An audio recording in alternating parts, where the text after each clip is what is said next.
Awesome. Well, welcome everybody.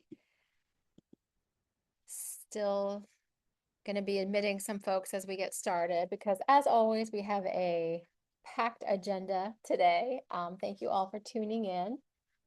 This is session 6. Pardon me for having to reschedule last week, but I'm so glad to see that you all could make it anyway. I had a last minute thing come up in Tallahassee that I could not get out of. So, welcome to session 6.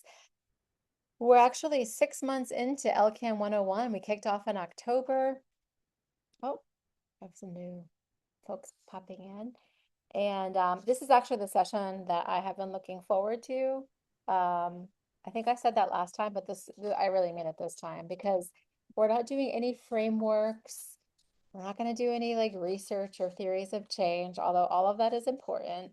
There's no assessments. It's just literally a pure hour of tools of the trade. Um, Shortcuts that took the field years to figure out and hopefully handed directly to you so that you don't have to take years to figure it out. So let's get into it. I've got all kinds of goodies packed into this agenda. So here's how this hour is going to be structured. I'm really curious, just hearing from you, to kick us off on the next slide. What tools and technology are you using right now to run your LCAN?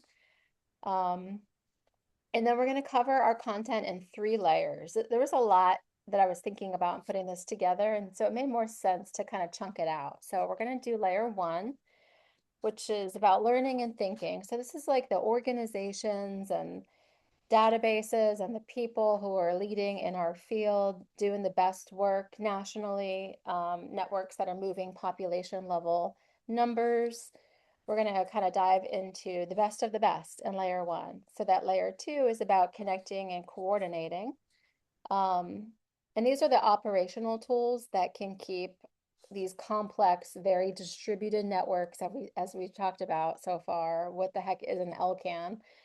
From kind of collapsing under its own weight. So what are the best in class tools that we can be using in our everyday lives to make it easier and to kind of hold that glue together? And then layer 3 is about proving and publishing. So how do you communicate what your LCAN is doing? And how can AI do some of the heavy lifting and take some of that load off? It is a brand new day. What we were doing 5 years ago is totally different than what AI can help us with today. So we want to make sure we're using the best. So they'd be thinking about those in your intro prompts. And then I'm going to close with a look at our Dropbox. I put together some tools for you to use. One has every single link in it, how to use it, and then one is a partner tracker that I'll walk you through quickly at the end. And then one action maybe you can try to take before session 7, which is maybe exploring one of these tools. So before we begin, let's do the quick poll in the chat. So what tools or technology are you using right now to run your LCAN? You can unmute or put it in the chat. You know I prefer unmute. Um, I've got some categories on the screen to help us, but don't let that limit you. You can say all of the above or something totally different. Um, So you've got virtual meetings, shared folders, shared drives, e-marketing, contact management, social media, and then how to create content for social media, any website comms, any calendars that you maintain on your website for your partners.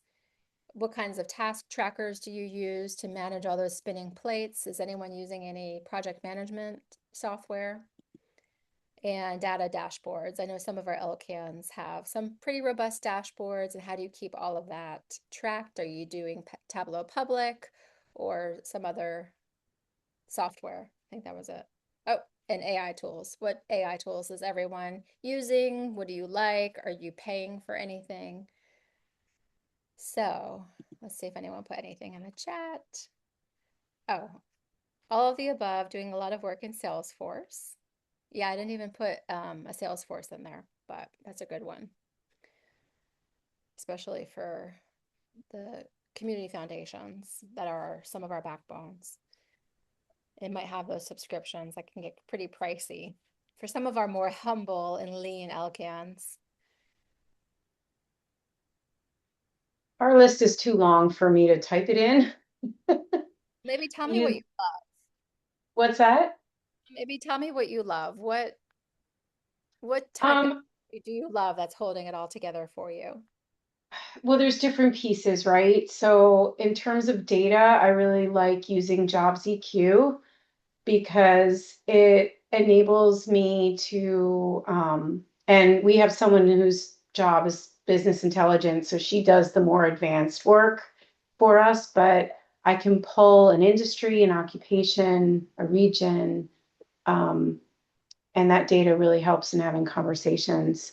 But I really like AI. I'm kind of trying to embrace it. We've been using Jamie AI for a lot of our meeting summaries.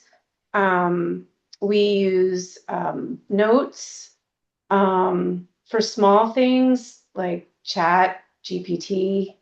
Um, but we use a lot of communication tools too. Like we use MailChimp for our newsletter. I'm kind of looking at all our stuff here. We use Canva to produce a lot of our marketing materials.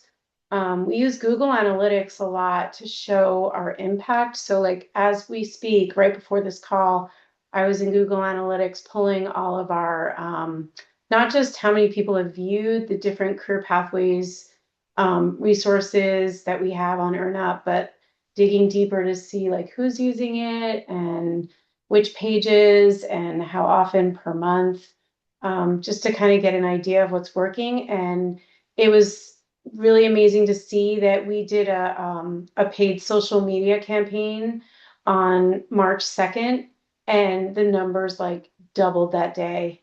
Like just to be able to connect the dots with those analytics is really cool and really helpful. Um, and, we use Zoom and we use Teams. We use all the social media platforms. Um, and we also use Lightcast, not me personally, but our business intelligence person uses that to kind of supplement Jobs EQ to pull in labor market data. And then Salesforce is our contact management system. So we try to put um, different touch points into Salesforce. So people who always come to our talent advancement network meetings, for example, there's a little check mark so we can pull that and show like the contributions. And when we're talking to leadership in those companies, we can share with them the engagement um, that they've had with the LCAN activities to some extent. We could do more with it, but I'm still learning Salesforce. It's a lot. Yes. Yeah, I remember back when I was in fundraising, paying for like a $50,000 training just to get some of us up to speed on everything it could do, just to basically get the training for it. And this was like 100 years ago. So thank you all for sharing. So I kind of like suspected that you all would be super savvy, and I don't want to insult anyone's intelligence on this call. So if you've got an example and you want to pipe in at any time and share something that's working for you, please don't hesitate to do it. This is like both broad and specific to being an LCAN leader, but certainly it is not comprehensive, and I am not the expert on all the things. But I'm just going to show you what works for me, and some shortcuts that I think all of you might find a little bit helpful. If you don't know something, I would think it would be an amazing outcome to maybe learn one thing at the end of this call, and then maybe we can all learn something from you. I think we already have. I have. And when you said Squarespace, Joy, I was getting hives because that was when I ran an LCAN, that was our website, and it was so it was so difficult for me to manage Squarespace. I found it very clunky, but I'm sure it's better now. Again, 100 years ago. No. Okay. So I wanted to frame it all with these very easy questions. Um, these 5 questions. How do I build and sustain partnerships? How do I move FAFSA numbers?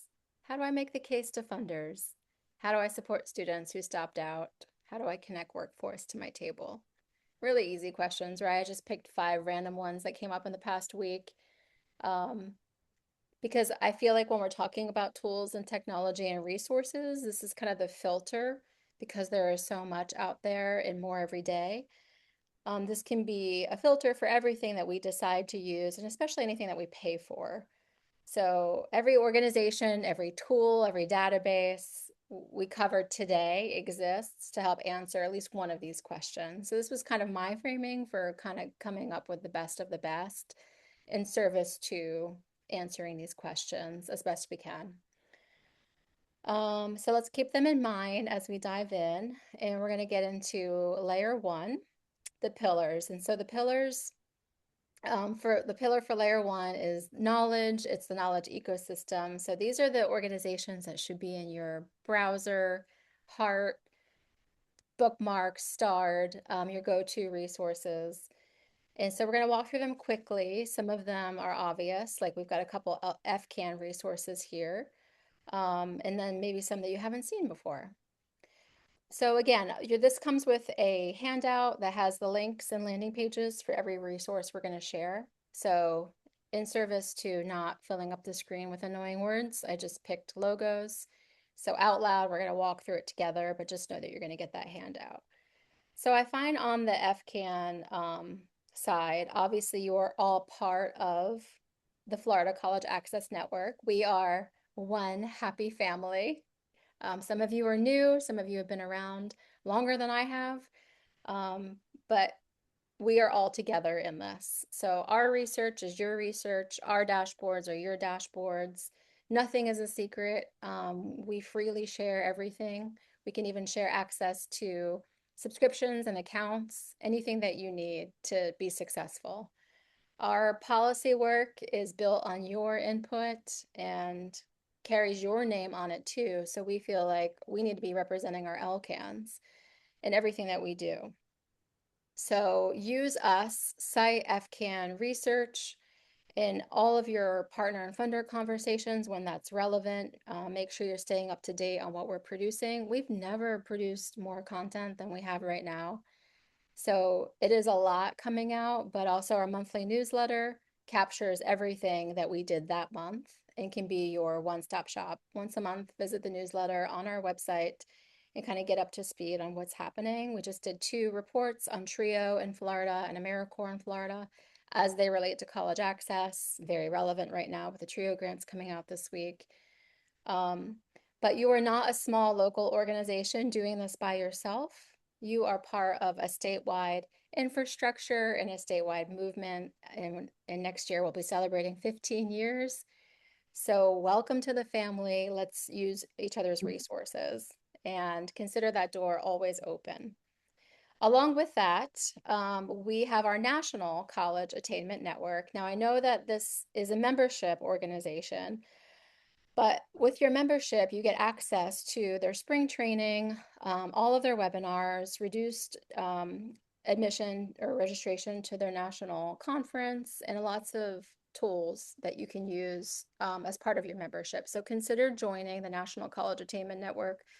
We have some LCANs that regularly renew, Broward, Sarasota. Some are maybe every other year. They were at one point and they lapsed. This week, NCAN actually launched a new member hub. They have a new website. It just launched on Monday. So we learn a lot from our national partners too. There are things that we don't say or do in Florida that they say and do, and we can learn a lot from our peers across the states and in our national association. So it's like a professional home base for federal policy. We have Kim Cook, the president of NCAN, as a keynote speaker at the summit next month. We've also got a couple NCAN staffers who are doing breakout sessions. One of them with Robert from Daisy's LCAN. So these are really people who care about Florida. They know a lot of our partners, work actively across Florida, and are just people that you should reach out to and make friends with. They're all very nice. So NCAN also hosts the Journal of College Access. This is a professional research journal and peer-reviewed articles, all things college access. It comes out quarterly.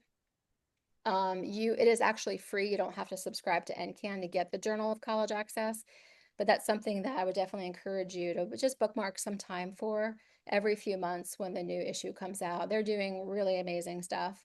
It's actually published by the Michigan College Access Network. A lot of people don't know we have a Journal of College Access. So hopefully maybe that's your one thing that you learn on this hour. Um, Strive together. One of our previous sessions, I think it was last session, we went through the post-secondary completion playbook with the 5 domains. The 5 domains, I think a lot of you might remember that. That comes out of Strive Together.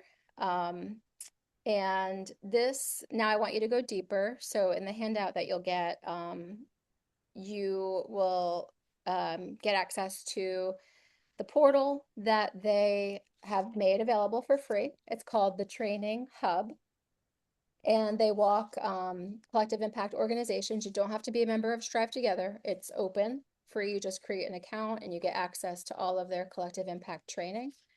Um, and it's a resource that they make available to kind of further the cause.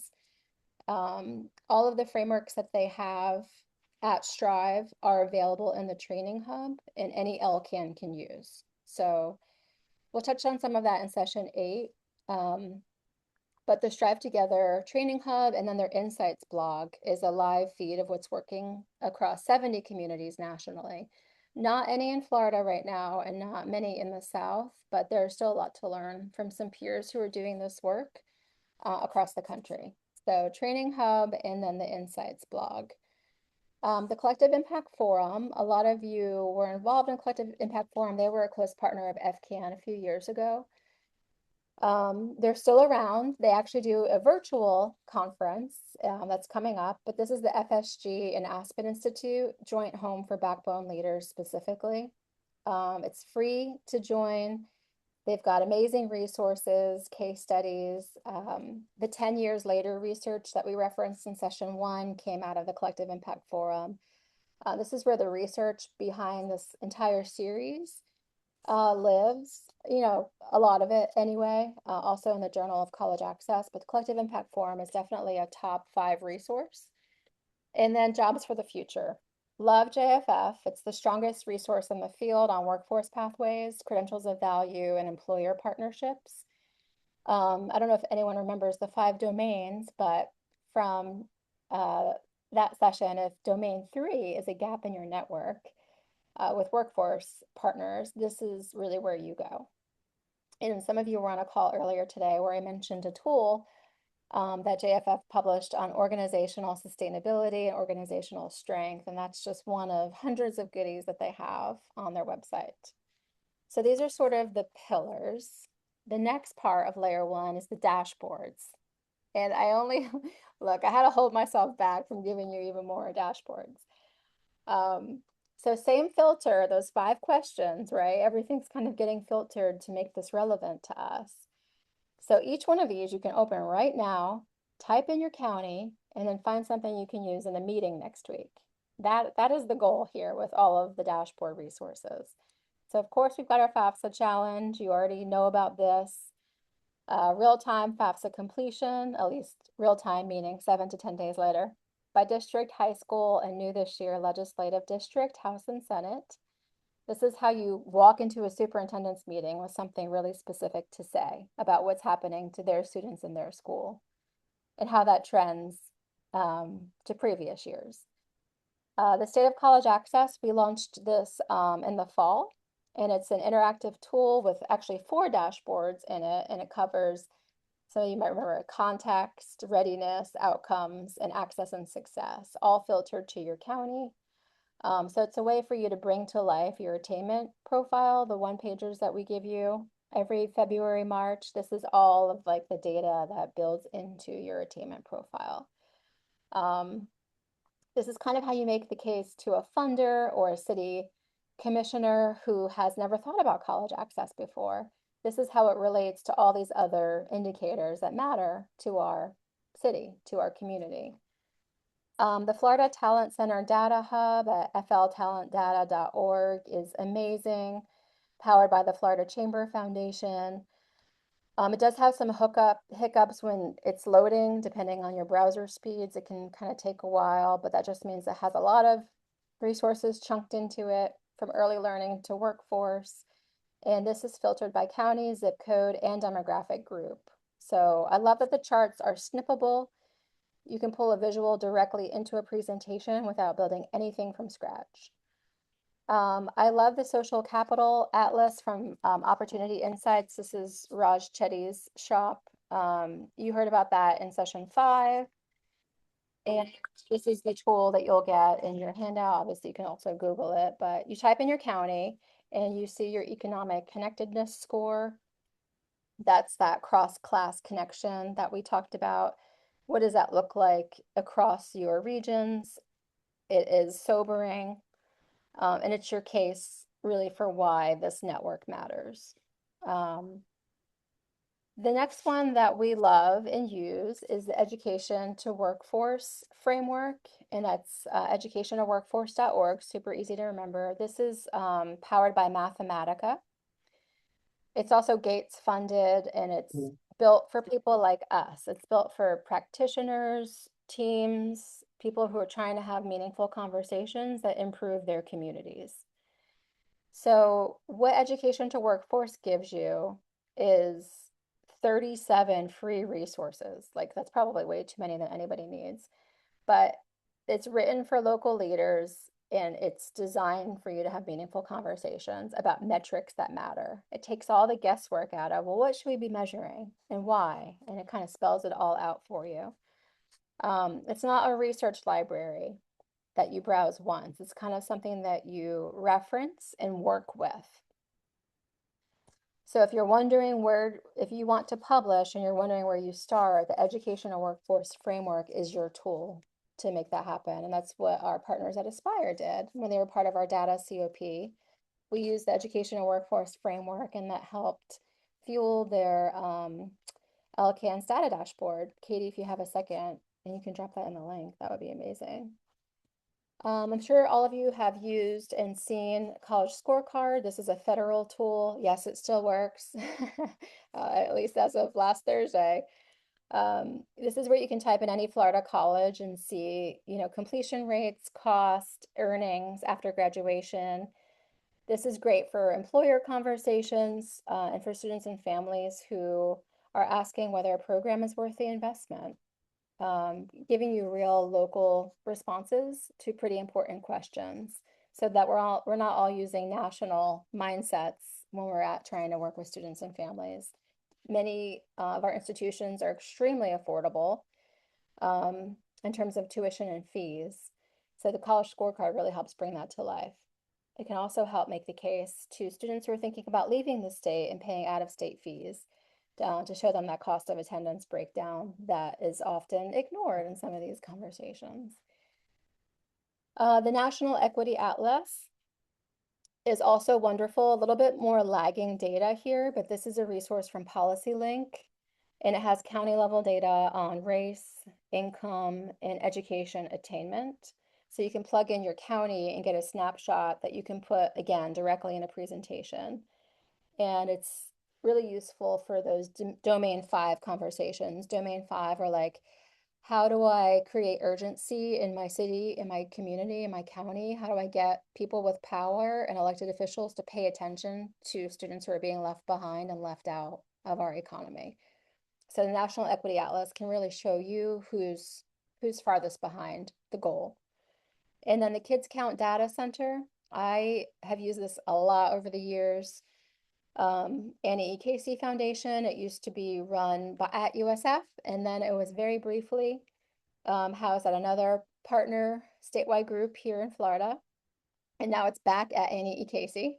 So you go to Kids Count National now, and you can plug in your county and get child and family well-being data. They measure 16 indicators from basic needs to neighborhood conditions to juvenile incarceration. But it really helps you as LCANs make the case that what happens before college determines whether students can get there. So all of these are going to be in the Dropbox, and hopefully that wasn't too much in our whirlwind 60-minute tour of the latest and greatest in the field. And if anyone dropped anything cool in the chat or wants to unmute, please feel free anytime. Oh, yay, Robert. Oh, yep. Awesome. Data dashboard. Okay. So let's look at what these tools actually produce when they're working. Hopefully they're all working. I did check them. We're going to look at layer 2. It's actually my favorite layer. I took a bunch of screenshots of how I can survive each day.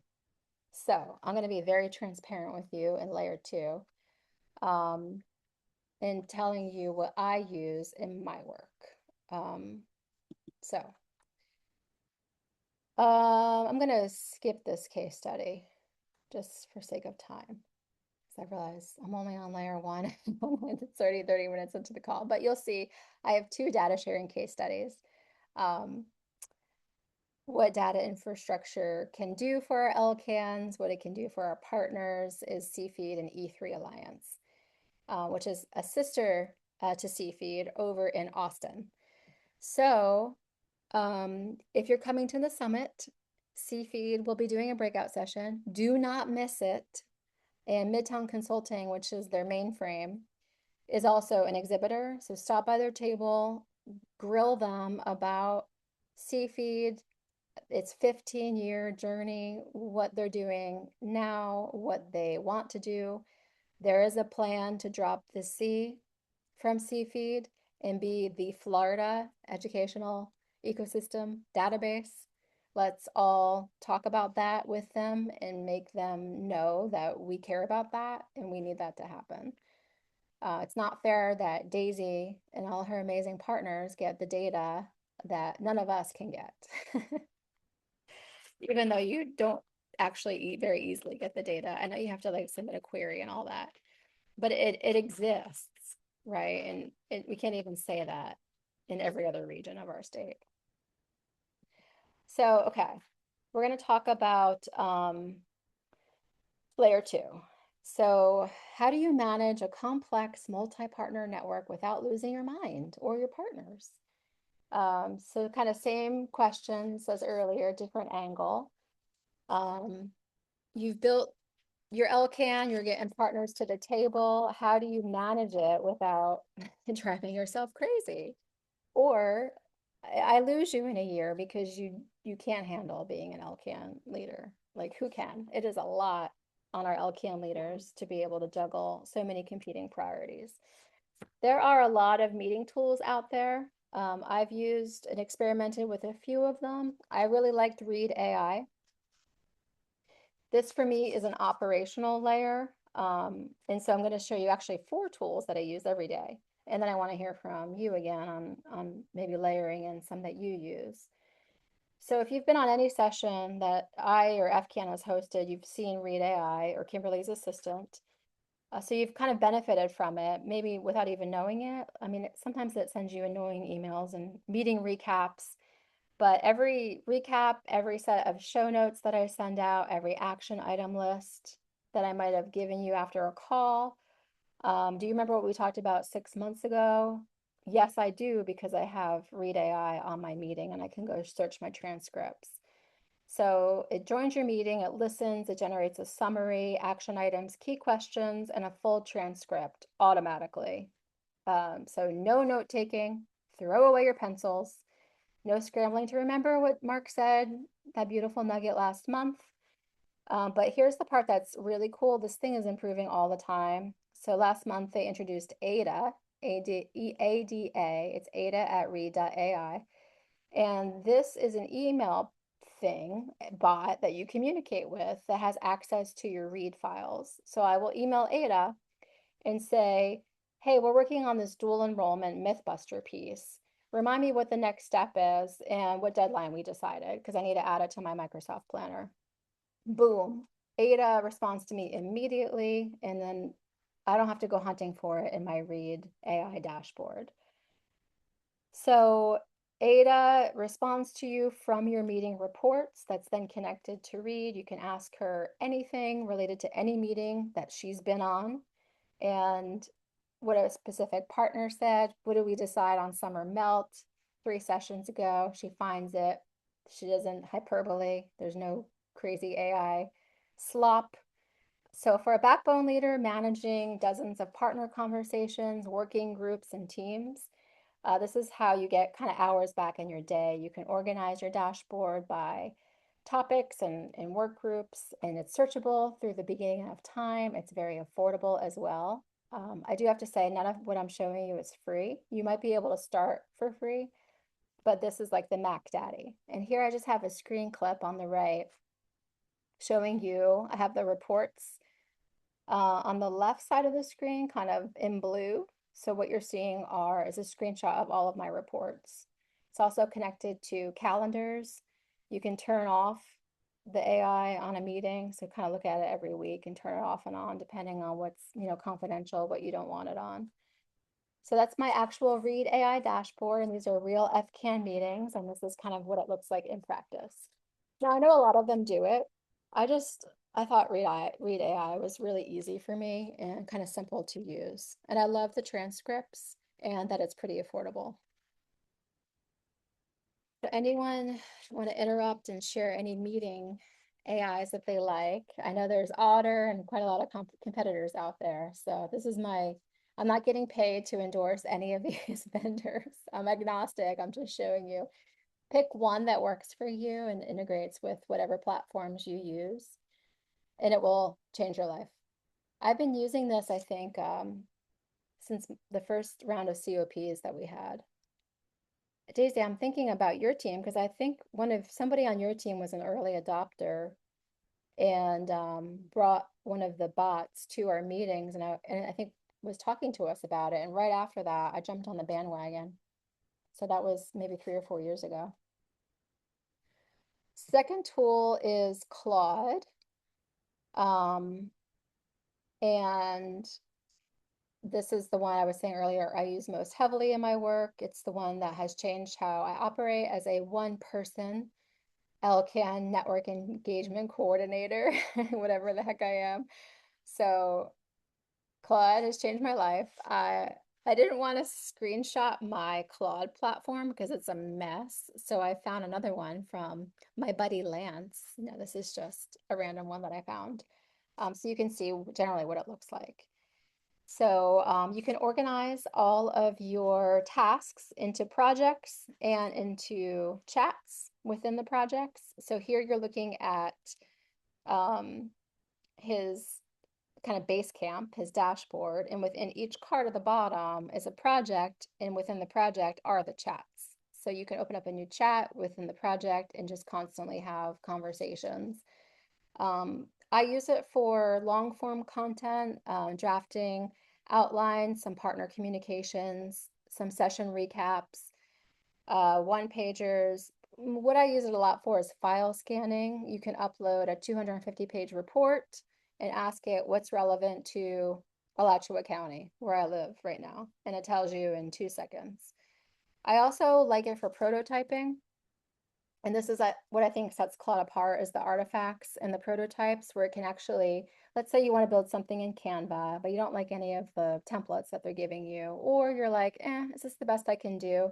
You can paste it into Claude and prototype it, and they'll give you some design options and think about ways that you can improve agendas, social cards, any kind of facilitation design. Before you build them in PowerPoint, Claude is a partner to help you think through what exactly are you trying to say. So organizing your projects, you can upload documents 20 at a time for each chat.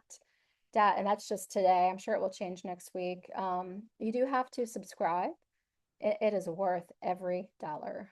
If anyone uses Claude and has the Pro plan, I cannot say enough about it. It gets better every month.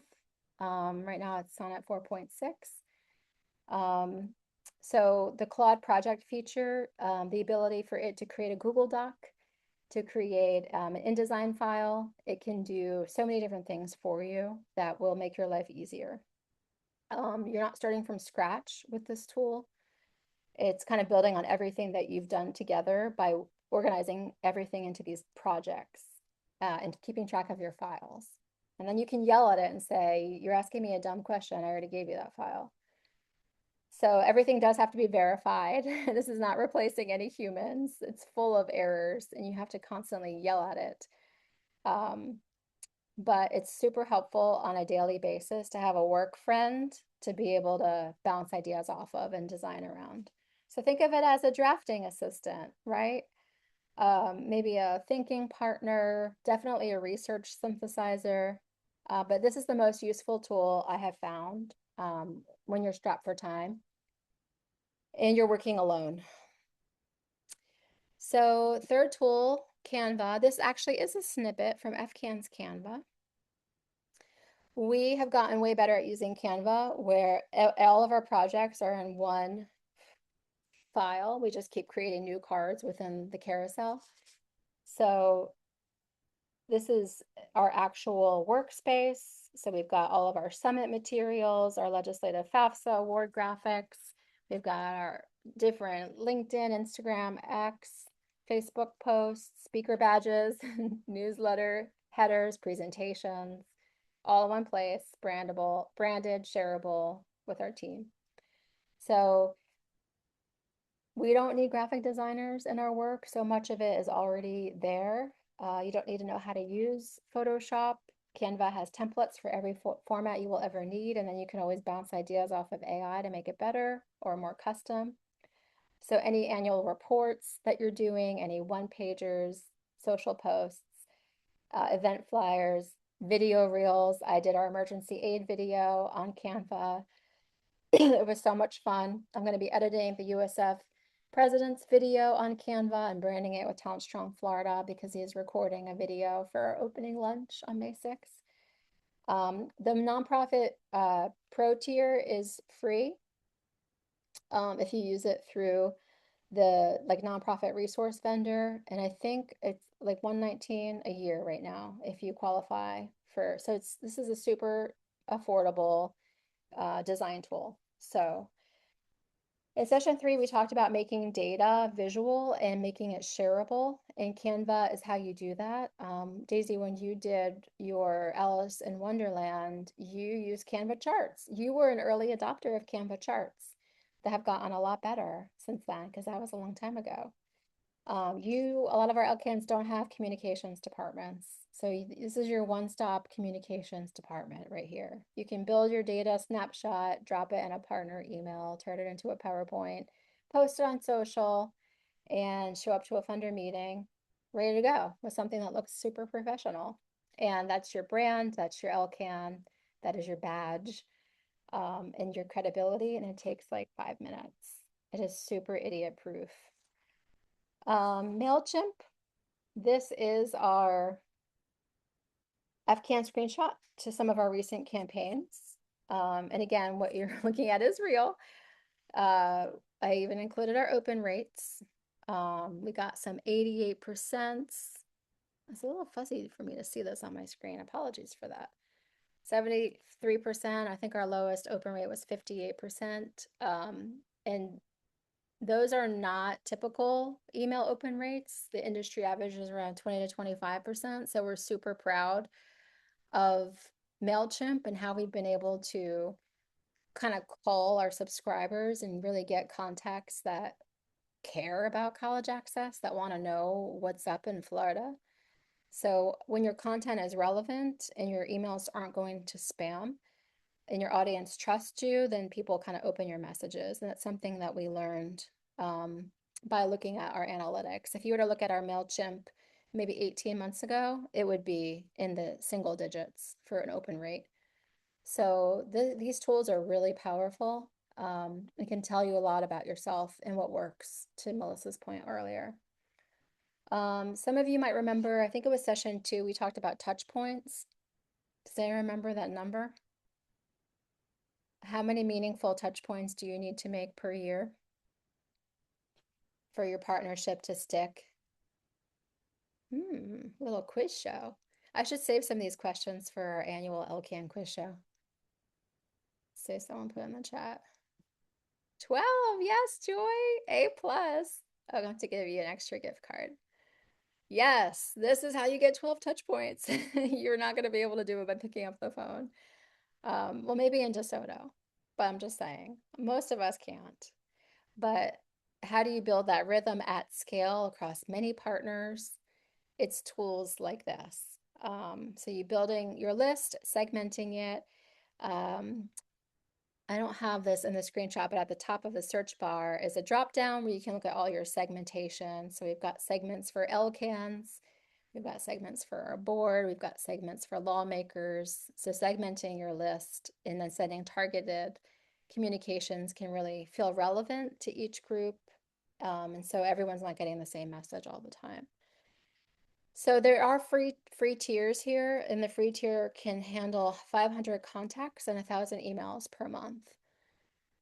So there's an kind of an entry level for a lot of these tools, and I think some of us will never exceed that. And if you're looking for a place to start, I think that that is a good one. There's also a free version of Canva that might be good just for starting to experiment. And of course, Claude has a free version. It's just not going to be nearly as robust as the paid version where you get access to the better intelligence. So proving it and publishing it for layer 3 um, is our last layer. And I just wanted to start with a confession. The visual you're looking at right now, I made it using Claude. So I told it what I wanted, and then I yelled at it and gave it feedback. It revised it like a million times. Yeah, it took me about 12 minutes to fuss at it and to get it into what you're seeing right now. And so that's what layer 3 is. It's walking through the 3 columns here, um, and using the tools, the best tools that we can to make our life easier and our partnerships more powerful. So prove it is first and most importantly, for those of you on this call, FCAN is launching its own LCAN self-assessment Monday during our affinity call. Some of you were involved in shaping the direction of this self-assessment.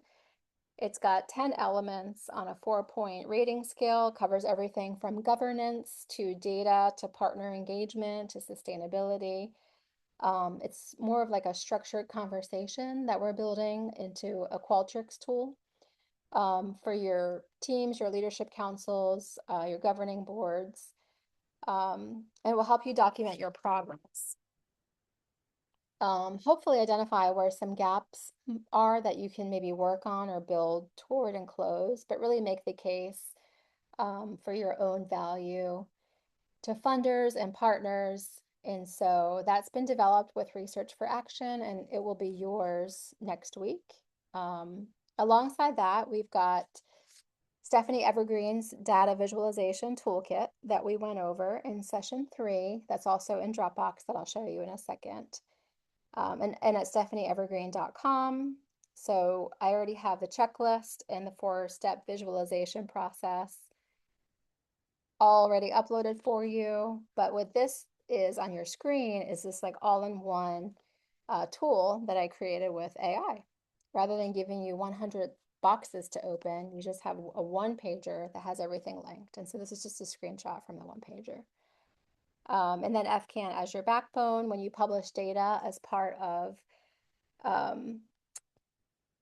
this network that we're all in, right? You're not just a little country bumpkin from down the street. You are a powerful local organization making a claim, and you're part of a statewide and national infrastructure that has a lot of credibility and relationships behind it. So publishing it in the center column, you've heard this from me too many times. You're probably super annoyed, but I'm going to say it again. Publishing your North Star data publicly at least once a year. It doesn't have to be a fancy 40-page report. It could be a 2-page data snapshot. It could be your attainment profile with maybe a cover letter. Um, but in Canva, right? But the discipline of publishing is what builds credibility and can attract resources and hold your LCAN accountable. Um, and then the SNCC toolkit that we talked about last session is in Dropbox right now. And for those working on domain one, which is that some college, no credential population, the complete Tampa Bay example that we talked briefly about last time. This is a ready to use resource, and you don't have to build it from scratch. And then AI for the backbone leader. So this table on the right is sort of a practical version of everything I've said about AI today. So specific tasks and then specific tools, meeting notes and follow-up with Ada and read and anything that starts with a blank page, partner emails, one-pagers, grant narratives, turning your data into a story, that's Claude. And then design and visual comms is Canva. And for data viz, specifically pairing it with the evergreen checklist. So the slide I'm showing you is basically the proof. Like we don't need to spend tons of money on fancy things. We don't need to learn how to code. Um, we just describe what we want. And I branded it in FCAN Talent Strong Florida colors and kind of iterated until I thought it looked right. And so that's the kind of level of tool we're talking about, that we can create a PowerPoint visual in 12 minutes. What do you guys think? I have my little, I told it to add the AI word on, a word on AI at the bottom. Has anyone used the artifacts feature?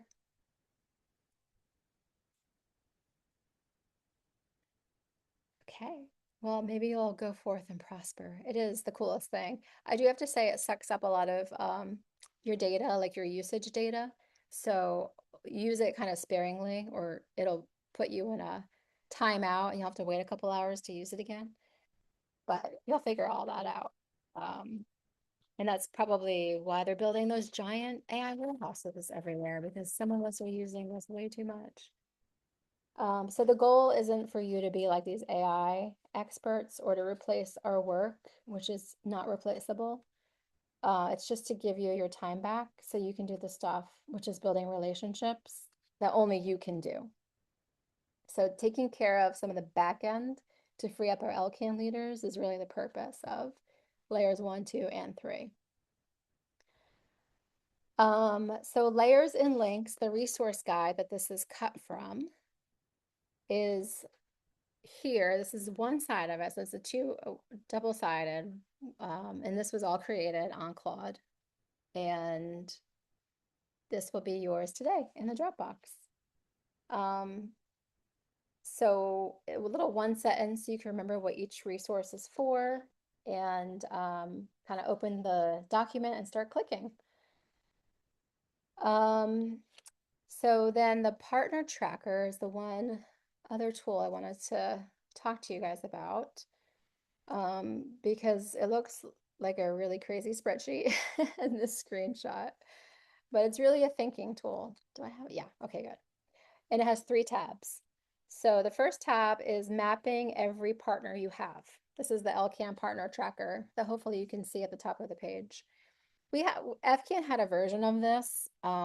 Daisy, you might remember. It's like from 2017 that Kathy McDonald did. That is lovely. So this is the LCAN partner tracker for 2026 on steroids. And I also built this on Claude.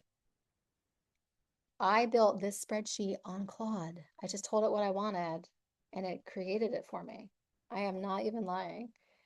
So including the drop downs and how the tabs are, everything. Um, so domain 1 is blue. Domain 2, so this tracks to the 5 domains from last session. And for each domain, there are 4 columns. You'll see 4 blues, 4 oranges, 4 greens.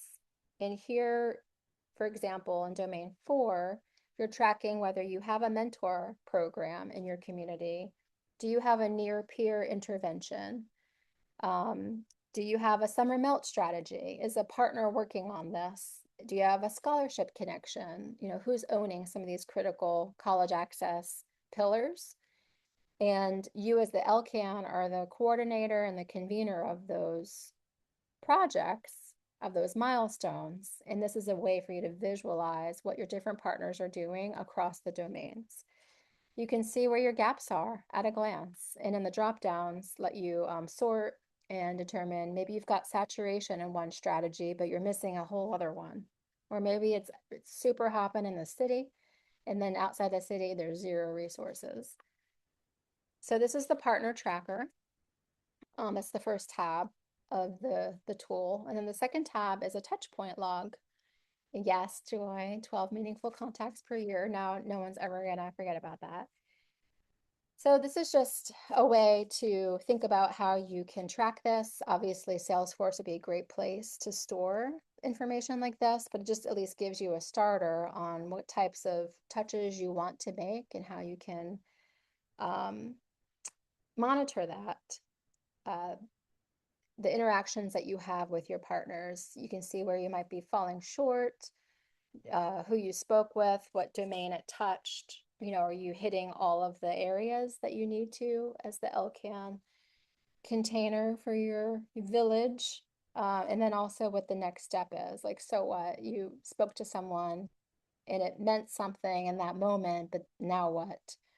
So you can kind of see in real time if you're hitting that threshold and then what might come out of it.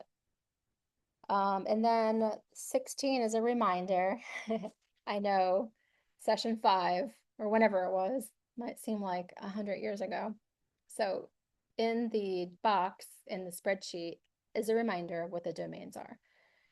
And then kind of what we covered in that session with that key statistic, who belongs at our table, and what's the question to ask on this topic. So then you can track the domains back to your partner tracker.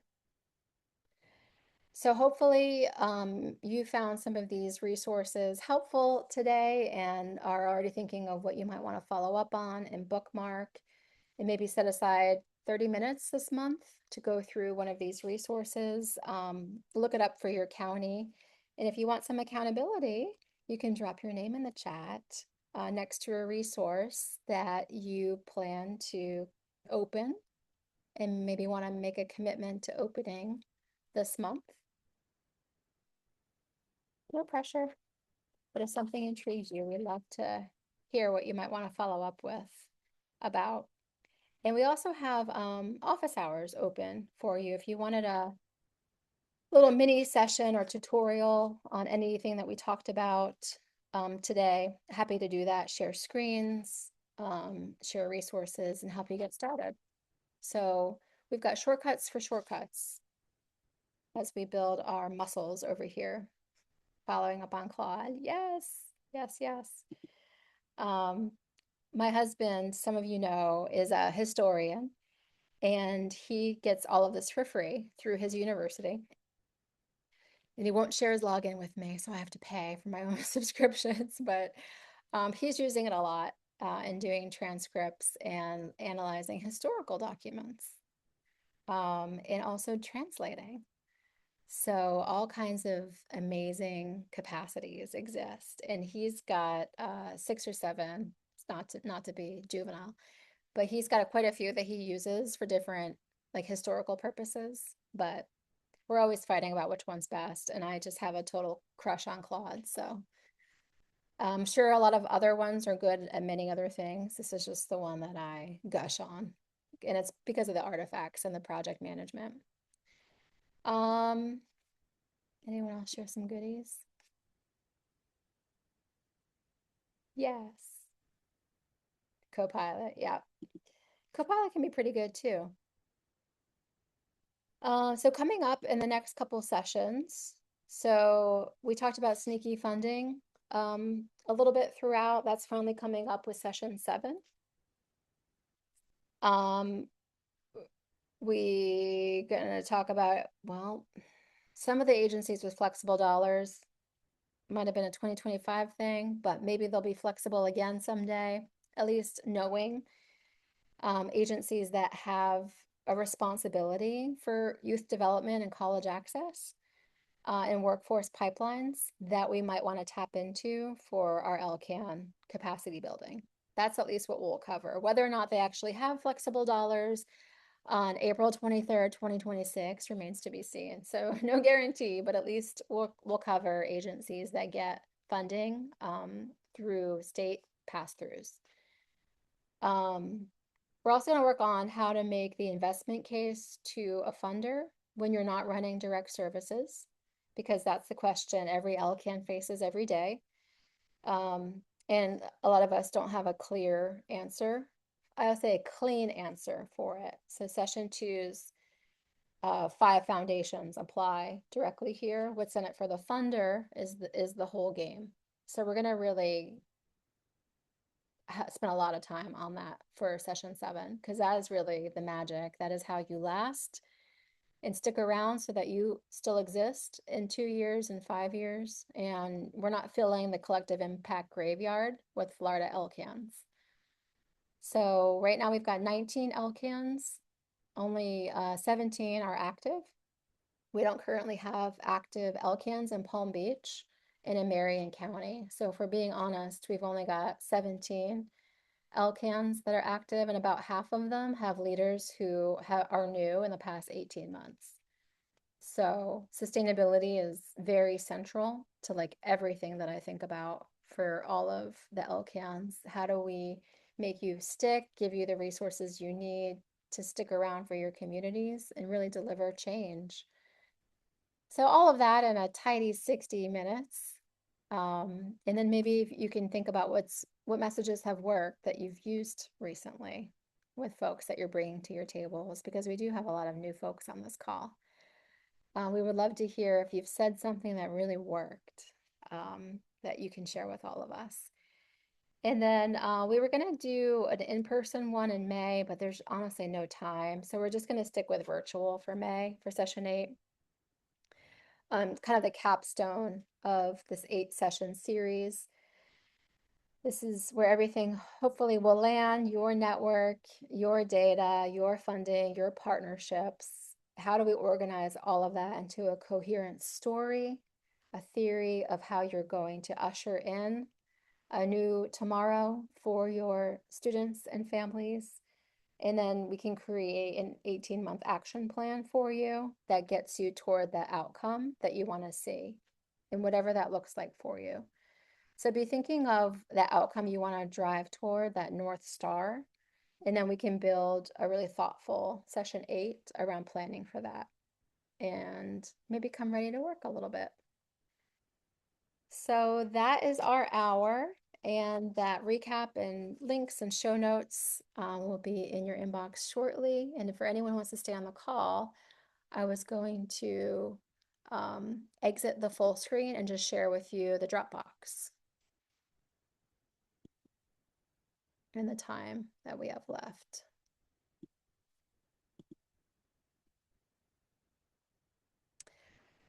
So this is our LCAN 101 home base. You can see that we have all of our recordings in the subfolder, and let me make that bigger. Each session has its own home. So we had some handouts for session 1. We had a do one thing action planner and a map your network tool. So you'll get that in addition to the recap and the show notes. And then I think I mentioned session 5 had a lot of good stuff. This had the SNCC toolkit in it, the Strive Together playbook. And then we had session 3 was data. So I had a separate session 3 toolkit with all of the evergreen data tools that we referenced in that session. So this is your home base for LCAN 101. We also put all of the recordings on our YouTube channel. So if you go to the FCAN YouTube site, there's an LCAN 101 subfolder where you can access all the recordings. So if you've got a partner who missed anything or maybe needs to hear it, when they're like, hey, why do you want me to join your LCAN? What the heck is an LCAN? You can say, hey, go watch those session 1 video on their YouTube channel. And you can drive up my hits from 2 to 3. Good, no, we just launched it, I think on Monday. We uploaded all the videos, so you can drive up my stats for me. This is the resource guide that I created on Claude and took a screenshot for you. So just the front and back. How cool is this? And this is the partner tracker that I created on Claude with the 3 tabs. So you would start with your partner tracker, and then here's the domains and the different buckets of work that LCANs do, all right here in one tool with a reference guide at the back end that's color coded, and then the touchpoint log.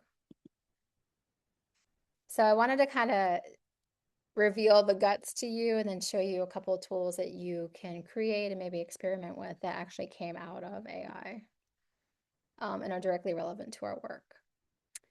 So thanks for staying on. I'm going to stop the recording and hang on if anyone wants to keep chatting post recording.